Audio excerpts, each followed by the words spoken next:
Good morning, evening, and afternoon, everyone. We have major developments out of the Middle East today. Russian President Vladimir Putin is warning that the world is drifting into world war, aligning Russia with Iran in their conflict against Israel.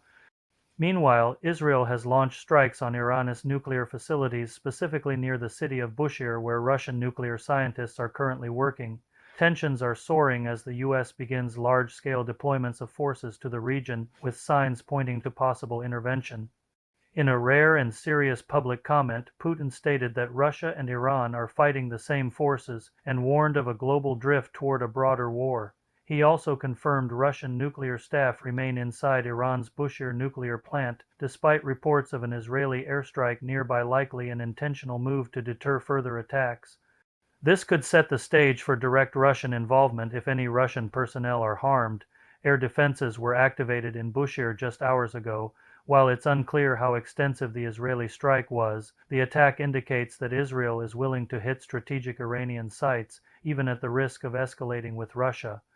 This could be a deliberate attempt to cripple Iran's nuclear infrastructure before the window for action closes. The United States is now rapidly building up its military presence in the region.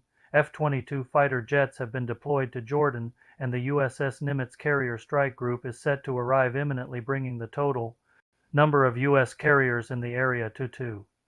Satellite imagery also confirms massive U.S. Air Force activity at bases in Germany, Italy, Greece, and Saudi Arabia. All signs suggest that the U.S. is preparing for possible strikes on Iran. The Israeli Defense Forces have announced preparations for a prolonged military campaign. According to the IDF Chief of Staff, Iran now has operational capability to launch 2,500 missiles and a projected production rate of 8,000 annually. Israel's preemptive strikes have already taken out key commanders and launchers, but officials are warning the public to brace for a long, difficult war. In response, Iran launched a wide-ranging missile barrage across Israel, with impacts reported near the Ministry of Interior in Haifa. One missile reportedly made it past the Iron Dome system.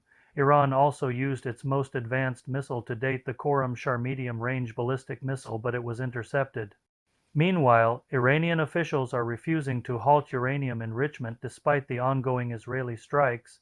They are now turning to Europe for a softer diplomatic route, avoiding direct talks with the U.S. However, European leaders remain largely aligned with Washington, and no breakthrough appears likely. This is a rapidly escalating conflict involving Israel, Iran, Russia, and possibly the United States. As events unfold, we'll continue tracking every development. Be sure to subscribe and follow for real-time updates.